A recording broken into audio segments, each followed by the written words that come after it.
आज हम कक्षा 12 की प्रश्नावली 3 मैट्रिक्स या अवयव के बारे में इस वीडियो में स्टडी करेंगे। ये एनसीईआरटी सिलेबस जो भी नया सिलेबस है उसके ऊपर बेस्ड है, हिंदी मीडियम के वीडियो हैं। इसमें अपन देखेंगे कि मैट्रिक्स होते क्या हैं, उनके प्रकार क्या होते हैं और उनकी संक्रियाएं जोड़ या गुणा किस प्रकार से किया जाता है। सबसे पहले अपन देखेंगे कि मैट्रिक्स क्या होता है। मैट्रिक्स कुछ संख्याओं या फलनों का एक आयताकार क्रम विन्यास होता है। आयताकार या वर्गाकार भी हो सकता है, यानी मैट्रिक्स में संख्याओं को इस तरह से जमाया हुआ होता है। ये मैट्रिक्स को प्रदर्शित करने का तरीका है। ये अंदर जो संख्याएं हैं इसमें जैसे ये जो होती है इनको बोलते हैं पंक्तियां। जैसे इस मैट्रिक्स में 3 तो पंक्तियां हैं और खड़े को जो होते हैं उनको बोलते हैं स्तंभ। तो इस मैट्रिक्स में 3 पंक्तियां हैं और 3 ही स्तंभ है। इस मैट्रिक्स में पंक्तियां कितनी हैं 3 और स्तंभ कितने हैं 2। तो इस मैट्रिक्स की जो कोटि होगी जैसे 3 पंक्तियां और 2 स्तंभ है, इसको कोटि बोलते हैं पंक्तियों की संख्या इनटू स्तंभ की संख्या। तो इसकी कोटि हो गई 3 गुणा 2। इसमें पंक्तियां 3 हैं और स्तंभ भी 3 हैं, तो इसकी कोटि हो गई 3 इंटू 3। इस मैट्रिक्स में देखो पंक्तियां हैं 1 और 1 2 और स्तंभ है 3। इस मैट्रिक्स की जो कोटि होगी वो हो गई 2 गुणा 3। और अंदर जो संख्याएं होती हैं उनको बोलते हैं अवयव। जैसे इस मैट्रिक्स की कोटि 3 क्रॉस 2 है, तो इसमें अवयव टोटल हो गए 3 दूनी 6, 2 और 2 4 और 2 6। इसकी कोटि 3 इंटू 3 है, तो इसमें अवयवों की संख्या हो गई 9। ऐसे इसमें अवयव इसकी कोटि है 2 इंटू 3, तो इसमें टोटल अवयव हो गए 6। आगे अपन कोटि के बारे में पढ़ लिया। मैट्रिक्स को जो लिखने का जो तरीका होता है कि कोटि के साथ हमेशा जैसे कोटि यहाँ मैट्रिक्स के बाहर अपन को कोटि लिखनी है। दूसरा मैट्रिक्स को जो लिखने का तरीका होता है वो इस ढंग से होता है। ए बराबर, ये मैट्रिक्स का प्रतीक चिन्ह है, अंदर होता है ए आई जे और बाहर होता है M cross N. M cross N जो होता है वो उसकी कोटि होती है। ए आई जे अवयव होते हैं। आई और जे, जहाँ आई जो होते हैं वो पंक्तियों की संख्या होती है और जे जो होते हैं वो स्तंभ की संख्या होती है। जैसे ए आई जे, आई भी 1 है और जे भी 1 है। A11 यानी पहली पंक्ति और पहला स्तंभ का अवयव। A12 I1 है और J2 है, यानी पहली पंक्ति का दूसरे स्तंभ का अवयव। यानी A12 का मतलब ये होगा A1 पहली पंक्ति, J2 दूसरा कॉलम, यानी ये अवयव बनेगा A12। ऐसे A13 बनाना है। 13 का मतलब क्या, पहली तो पंक्ति। IJ में पहले जो आता है वो पंक्ति आता है और बाद में जो आता है वो स्तंभ आता है। A13 का मतलब हो गया पहली तो पंक्ति है और स्तंभ कौन सा है, तीसरा, तो ये होगा A13। अब इसको बोलेंगे दूसरी पंक्ति का पहला स्तंभ है, तो ये हो गया 21 A22 और ये हो गया A23, क्योंकि दूसरे नंबर की पंक्ति चल रही है, स्तंभ पहला दूसरा और तीसरा है। इस अवयव को बोलेंगे A31 32 और 33। अब हम देखेंगे कि अवयव या मैट्रिक्स कितने टाइप के होते हैं। जनरली इसको हिंदी में अवयव नहीं कहा जाता, सभी जने इसको मैट्रिसेस ही बोलते हैं। तो मैट्रिसेस किस किस प्रकार की होती हैं। पहला है स्तंभ अवयव या स्तंभ कॉलम मैट्रिक्स। कॉलम मैट्रिक्स का मतलब जिस मैट्रिक्स में केवल एक कॉलम हो। पंक्तियां कितनी भी हो सकती है, कॉलम कितना है, ये केवल एक। तो जिसकी कोटि जो है ये m क्रॉस 1 हो, यानी स्तंभ 1 है, इसकी कोटि भी 4 तो पंक्तियां हैं इसमें और स्तंभ कितना है 1। तो ये एक जो है कॉलम मैट्रिक्स है, जिसमें क्योंकि कॉलम 1 है। सेकंड इसी तरह से हुआ रो मैट्रिक्स या पंक्ति मैट्रिक्स, जिसमें एक पंक्ति हो, स्तंभ कितने भी हो सकते हैं, पंक्तियों की संख्या एक ही हो। जैसे इसमें ये एक पंक्ति है और कॉलम कितने हैं 4, तो इसकी कोटि हो गई 1 क्रॉस 4। ये लिखेंगे BIG 1 क्रॉस n, यानी कि पंक्ति एक है और कॉलम कितने भी हो सकते हैं, इसको कहेंगे पंक्ति या रो मैट्रिसेस। सेकेंड है स्क्वायर मैट्रिसेस। नाम से ही पता चल रहा है, स्क्वायर का मतलब जिसमें पंक्तियों की संख्या और कॉलम की संख्या कितनी हो, समान, यानी 2 क्रॉस 2, जिसकी कोटि हो m क्रॉस m, 2 क्रॉस 2 हो, 3 क्रॉस 3 हो, 4 क्रॉस 4 हो, उसको कहते हैं अपन वर्ग अवयव या स्क्वायर मैट्रिसेस। नेक्स्ट विकर्ण या डायगोनल मैट्रिसेस। ये एग्जाम में आते हैं, एक नंबर के क्वेश्चन में आते हैं। जैसे कि एक डायगोनल मैट्रिसेस का एग्जाम्पल दीजिए आप, या एक अदिश मैट्रिक्स स्केलर मैट्रिसेस का एग्जाम्पल दीजिए। तो इसके लिए अपन को पढ़ना है कि किस टाइप के होते हैं। विकर्ण अवयव का मतलब होता है जिसमें विकर्ण या मुख्य विकर्ण के अवयव तो हो और उनके अलावा बाकी के सारे अवयव हैं वो 0 हो। जैसे ये, इसको मुख्य विकर्ण बोलते हैं। ये मुख्य विकर्ण नहीं है अभी। तो मेन विकर्ण है उसके अवयव तो कुछ न कुछ हो, स्केलर हो, और बाकी के अवयव यदि जीरो है तो उसको विकर्ण मैट्रिक्स कहते हैं। जैसे ये भी विकर्ण मैट्रिक्स है, ये भी विकर्ण मैट्रिक्स है, क्योंकि विकर्ण के अवयव तो हैं और बाकी के अवयव कैसे हैं, जीरो। नेक्स्ट है अदिश या स्केलर मैट्रिसेस। स्केलर मैट्रिसेस एक विकर्ण मैट्रिक्स का ही स्पेशल रूप है, यानी ऐसा विकर्ण मैट्रिसेस जिसके विकर्ण के अवयव समान हो, जैसे √3 ये सेम आ रहा है। इसमें देखो ये विकर्ण मैट्रिक्स में तो विकर्ण के अवयव कुछ भी हो सकते हैं और बाकी के अवयव जीरो हो, और अदिश या स्केलर मैट्रिसेस में विकर्ण के अवयव समान हो, एक जैसे हो, और बाकी के अवयव जीरो हो, उसको कहते हैं स्केलर मैट्रिसेस। नेक्स्ट है तत्समक या आइडेंटिटी मैट्रिसेस। आइडेंटिटी मैट्रिक्स में जो मुख्य विकर्ण के अवयव होते हैं वो सब समान 1 1 1 होते हैं, यानी ये भी विकर्ण मैट्रिसेस ही हैं, ये अदिश मैट्रिसेस भी है, पर और स्पेशल हो गया कि जिसमें मुख्य विकर्ण के अवयव 1 1 1 हो और बाकी के अवयव 0 0 0 हो, उसको कहते हैं तत्समक या आइडेंटिटी मैट्रिक्स। इसको लिखने का तरीका ये होता है कि aij बराबर 1 यदि i इक्वल टू j, क्योंकि जैसे ये अवयव है a1 1 a2 2 और a3 3, तो कॉलम के जो अवयव हैं, ये विकर्ण के जो अवयव है वो 1 है, तो aij बराबर 1 यदि i बराबर क्या हो, j के, और 0 यदि i is not equal to j। i is not equal to j का मतलब a2 1 हो, 2 3 हो, 3 1 3 2, ये बाकी अवयव क्या आ रहे हैं, जीरो, तो इसको कहते हैं आइडेंटिटी मैट्रिक्स। नेक्स्ट है जीरो मैट्रिसेस। ऐसे मैट्रिसेस जिसके सारे ही अवयव 0 0 हो, उसको जीरो मैट्रिसेस या शून्य अवयव कहते हैं। अब अपन इनकी प्रॉपर्टी पढ़ते हैं कि दो मैट्रिसेस अवयव के समान, दो मैट्रिसेस समान कब होते हैं। दो दिए हुए मैट्रिक्स हैं वो समान होंगे यदि उनके करस्पोंडेंस अवयव जो है वो समान हो, यानी ये और ये मैट्रिक्स समान है। पहला अवयव पहले के इक्वल है, दूसरा दूसरे के इक्वल, यानी 1 1 वाला 1 1 के इक्वल है, 1 2 वाला 1 2 के इक्वल है, 2 1 वाला 2 1 के इक्वल, सारे अगर समान है तो मैट्रिसेस समान मैट्रिसेस कहलाते हैं। अभी ये दो मैट्रिसेस देखो, अपन को अवयव तो समान दिख रहा है, इसमें भी 3 2 0 1 दिख रहा है, इसमें भी 2 3 0 1, यानी अवयव तो समान है पर उनकी पोजीशन एक जैसी नहीं है। यहाँ पर पहला अवयव 3 और यहाँ पर 2 है, इनको अपन समान या इक्वल मैट्रिसेस नहीं। अब तक जो अपन ने प्रॉपर्टी पढ़ी है, अब मैट्रिसेस के पहले अपन एग्जाम्पल करेंगे और उसके बाद अनसोल्व सवाल करेंगे।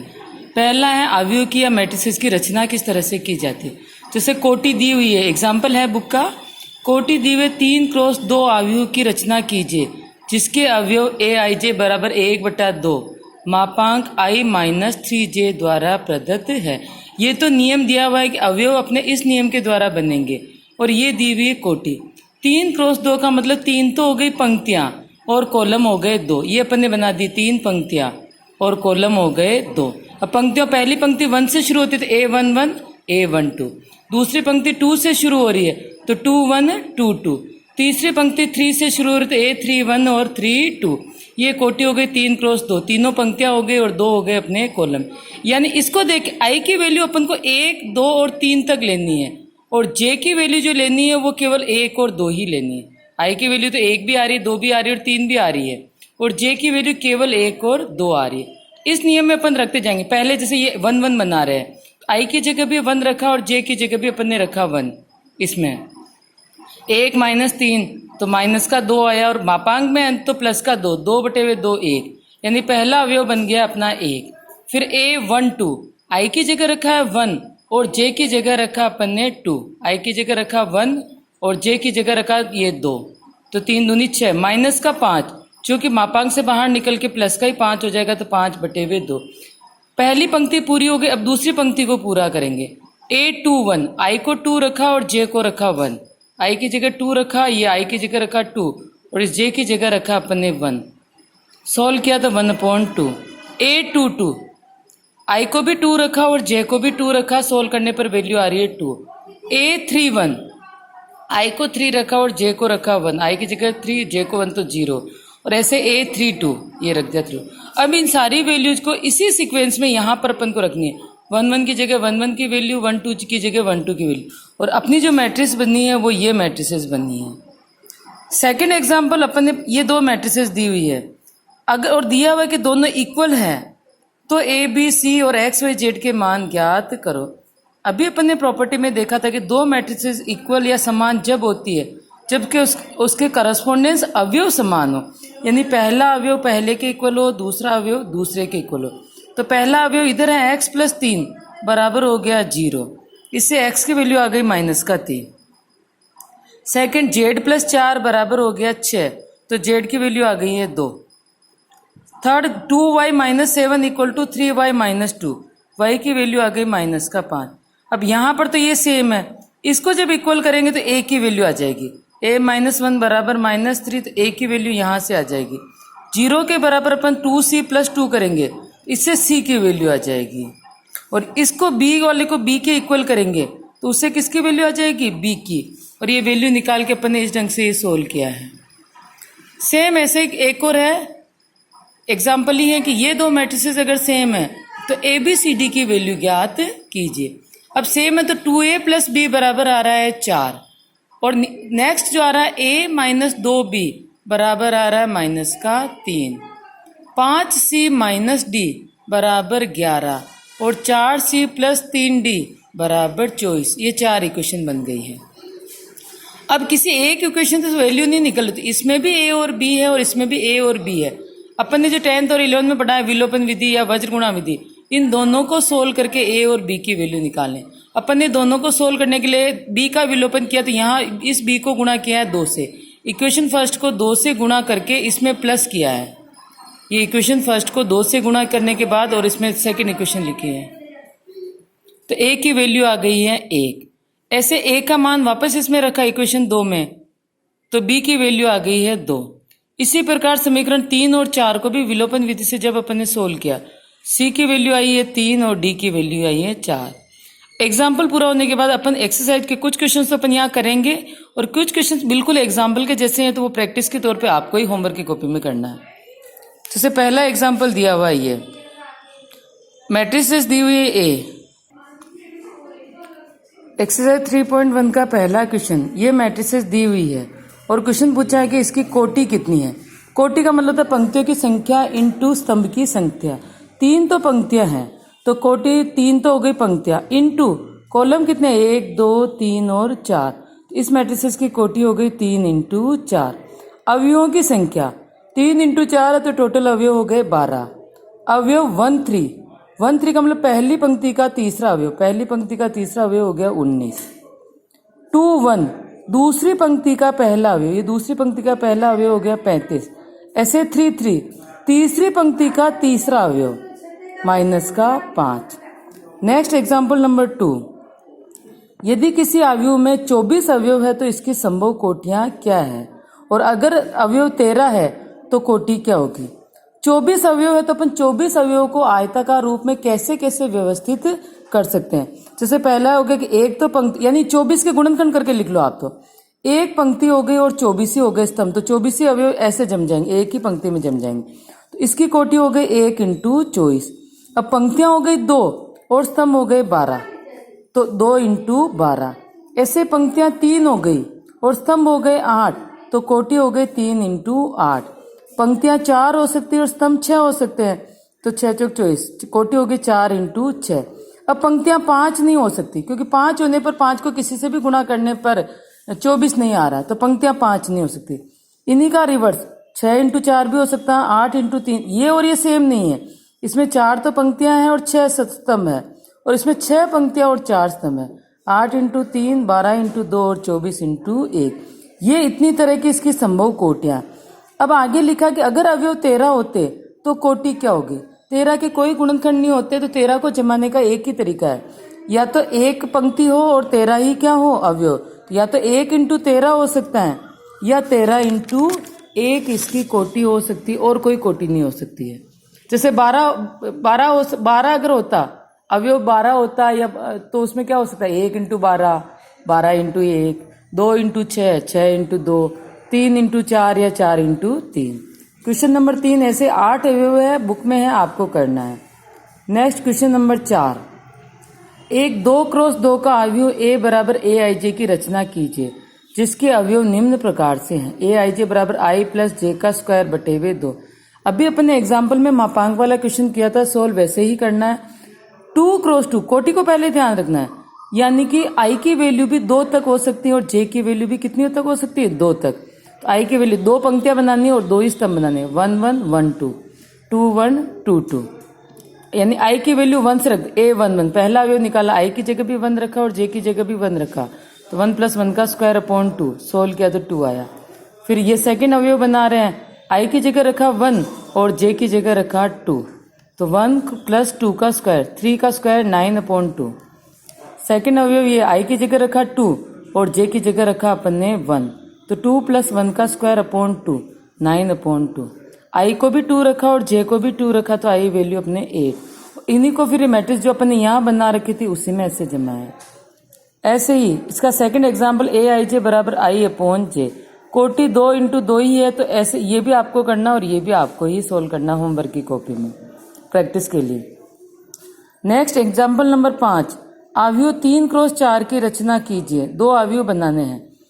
3 × 4 का मतलब आई की वैल्यू 1 हो सकती है, 2 हो सकती है और 3 हो सकती है, और जे की वैल्यू 1 2 3 और 4, तो 3 × 12, टोटल अपन को 12 अवयव निकालने हैं। कोटि 4 12 है, तो अवयव भी अपन को कितने निकालने हैं, 12, और 12 ही अवयवों को ऐसे जमाना है। Next question, x y z के मान ज्ञात करो।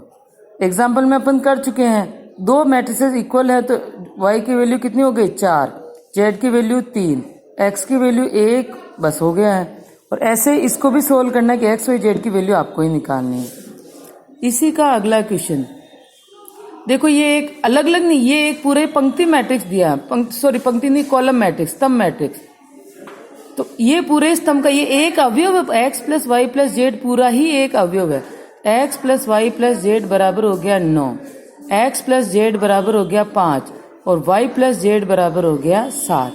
अब सोल्व करने के लिए 2 को मिलाना पड़ेगा, तो इसमें से अगर अपन इसको माइनस करें जैसे, तो y की वैल्यू निकल रही है, एक में से अगर 2 को माइनस करे तो y की वैल्यू आ गई 4। इस y की वैल्यू को आपने यहाँ रखा तो z की वैल्यू आ गई है 3, और z की वैल्यू को इक्वेशन नंबर 2 में रखा है, तो x की वैल्यू आ गई x = 2।